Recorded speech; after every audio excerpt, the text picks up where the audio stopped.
Hey guys, welcome back to another episode of Mike's DVDs and Blu-rays. Today I got a set to show off. This is a 5 DVD set from Warner Brothers that was released in the mid-2000s. It was released in 2006 to be exact. So this is a 14-year-old set. It is the John Ford Film Collection. And this is a really nice set. It's got a kind of a mixture of early and late. Early being the 30s, late being the 60s. It has a Cheyenne Autumn, The Informer, The Lost Patrol, Mary of Scotland, and the really underrated Sgt Rutledge. The Informer, Lost Patrol, and Mary of Scotland all being movies he made at RKO for Marion C. Cooper, the producer. He made those in the 30s. The Informer being one of the big stars of this set, being one of the really good movie. Victor McLaughlin plays the lead. He plays the Irish informer, Gippo Nolan, who basically turns his friend in for a 20-pound reward. This is during the the British, Irish, the whole conflict over there. I'll just read briefly what it's about. I've seen this movie many times. It's really good. It's got a new featurette on this. It's called The Informer Out of the Fog, a little featurette documentary. Victor McLaughlin plays Gippo Nolan. He stumbles through a foggy Irish night, and his brain is pickled by whiskey and alcohol. Soul's tormented by the shame and the fear of him turning his friend in. He's an informer, a turncoat who betrayed his friend to the British police for 20 pounds. And now he can't spend the money fast enough, nor can he run from his treachery fast enough. So it's a great movie. John Ford earned his first Best Director win for Best Director for this, and Victor McLaughlin took home Best Actor statuette that year. It's set in 1922 Dublin, and it's timely in its portrait of murderous political strife between the occupier and insurgent, and timeless in its exploration of the tortured netherworld of human guilt. The Informer is filmmaking for the ages, and I agree with that description on the back there. I have this on Image Laserdisc, which was a really good print. I've had it for years and years and years, and finally kind of upgraded, with this, which is, kind of a slight improvement over it. What's really good is it's got this featurette on there, and honestly, the portrayal Victor McLaughlin gives is truly timeless. I mean, it's still just as powerful today as it was in 1935 when it was made, and I think the movie overall really does age well. So The Informer from 1935 is the first movie I'm going to show you on here. Next up, from 1934, is The Lost Patrol. This is a movie also with Victor McLaughlin, Boris Karloff, Wallace Ford, and Reginald Denny head up the cast. And it's basically, this was filmed in the Arizona desert. It's set in Mesopotamia during World War One, and Boris Karloff plays a religious firebrand whose zeal turns to feverish madness, and the unforgiving terrain is as much the enemy as the snipers it conceals.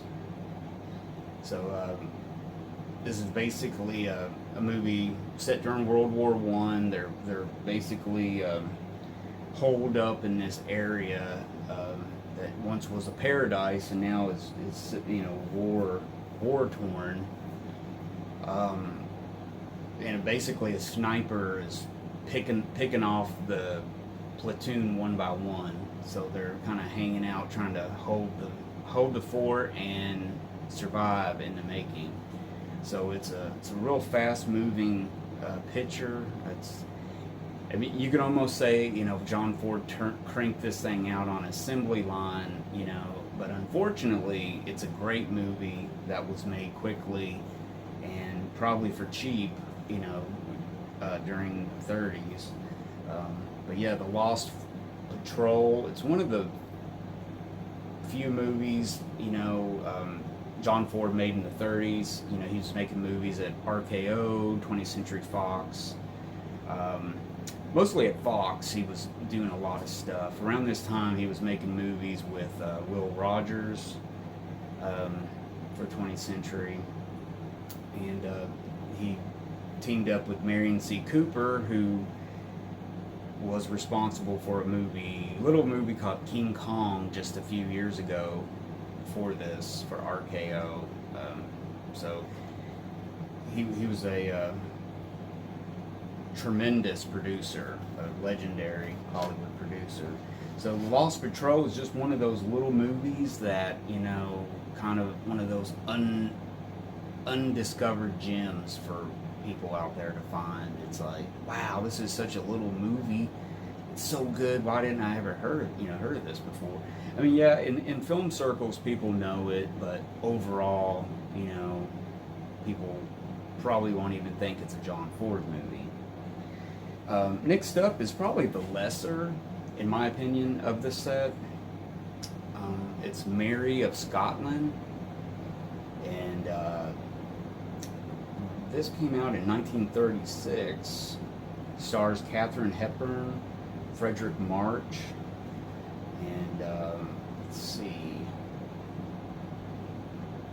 Yeah, they pretty much head this up. Again, he's at RKO. This is kind of based in the Elizabethan time. She plays Elizabeth I, or she plays Mary Stuart, the Queen of Scotland in France. And so it's kind of a royal, kind of a slightly romantic, historical type drama, very theatrical in its sense. I guess I just wasn't. It's a good movie. Don't get me wrong. It's one of those movies you'll watch one time and say, "Man, that was good," and you probably won't watch it again. You'll just say, "Well, yeah, it was a good movie," but you're not going to re-watch it as much. And I mean, I guess that's the way I felt about it. I mean, in a set with The Lost Patrol and The Informer, it's like this movie seems to kind of pale in comparison to those two. So I'll put that in there. I thought it was an interesting box set also for the inclusion of the next movie I'm going to show you, Sgt Rutledge. Watched this last night. Really good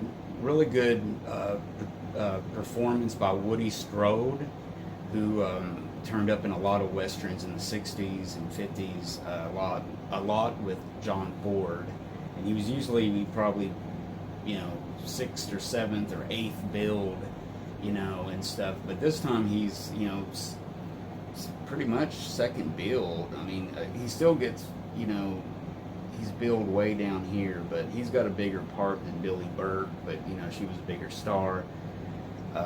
Basically stars Jeffrey Hunter, Constance Tower, Billy Burke from Wizard of Oz, The Good Witch, she's in there.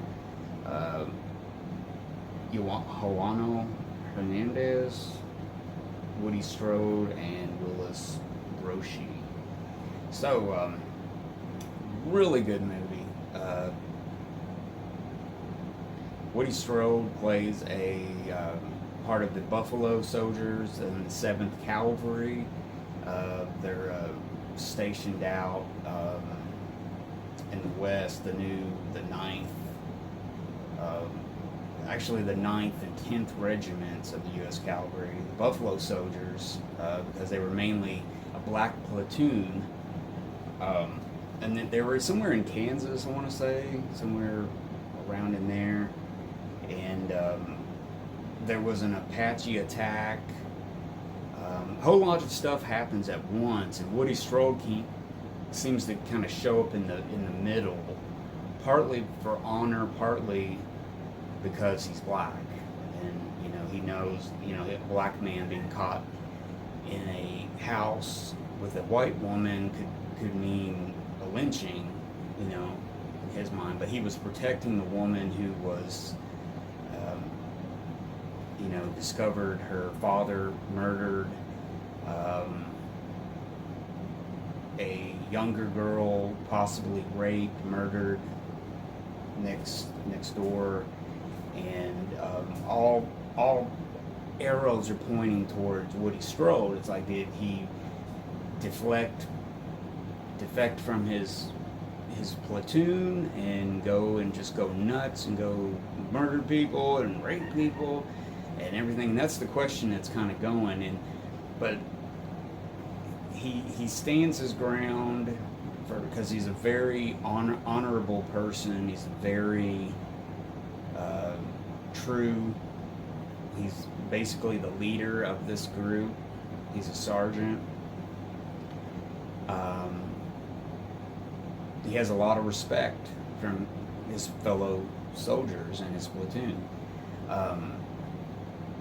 So they're all like, he couldn't have done this. You couldn't have done it. But he's not really saying yay or nay, because all he knows is he's trying to protect this woman. He's trying to guard against these attacks. He's trying to do all this.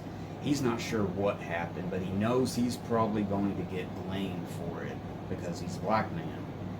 And that's kind of where the main meat of the story goes. The whole town's wanting to lynch him. They're already saying he's guilty. He's guilty just for being black. And it's just a great story by John Ford. I think it was based on a play written by James Warner Bella and Willis Goldbeck. It's a beautiful Technicolor film movie. Came out in, I think I want to say 1960. Yeah, 1960. And Jeffrey Hunter is basically his lawyer, a military lawyer who's trying to defend him. He knows him. He knows, so he basically goes on trial, military trial. The townspeople are kept out because they're all raving lunatics wanting to hang this guy. So they get some people in there, and they get this star person that comes in. He basically cracks and just, I don't want to give it all away, but, he's finally cleared of all this, and he's, becomes even more of a hero type to his platoon, his friends and stuff and everything, but he's not going to be celebrated anymore because this is 1866 and this is the Wild West and he's a black man. So great story, really partial. This is a part Western, part courtroom drama, part action, part suspense, mystery. It's all going in here. It's really good. It's all put together great.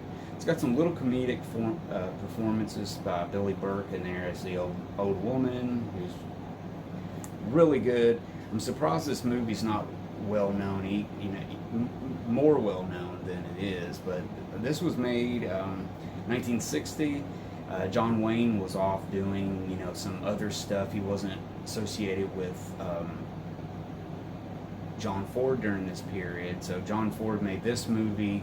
1961, he made Two Rode Together with Jimmy Stewart and Richard Widmark. So two good movies that kind of get overshadowed by 1962's The Man Who Shot Liberty Valance, where Jimmy Stewart returns and John Wayne comes back. So that picture is so big and so great, it kind of eclipsed the two previous years of movies John Ford made. So I think it kind of falls a little bit behind in people's consciousness, and they forget about it. But I highly recommend Sgt Rutledge. I was looking for this movie, and the price outweighed what I was going to pay just for this alone, that I could get this whole set. And I did some bidding on eBay and got it really cheap. So basically, for the cost of this, I won this whole set and got, you know, these other movies. So let me put that in there. So the final movie in the John Ford film collection is 1964 Cheyenne Autumn. Let's see, yeah, 64. And this is a big, beautiful, powerful movie filmed in Super Panavision 70. I'm going to read off the cast here. Richard Widmark, Carol Baker, Carl Malden, Sal Mineo, Ricardo Montalban, Dolores Del Rio, Gilbert Rowland, Arthur Kennedy, Patrick Wayne, Elizabeth Allen, John Carradine, and Victor Jory. And James Stewart shows up as Wyatt Earp. There's even Edward G. Robinson as the Secretary of the Interior.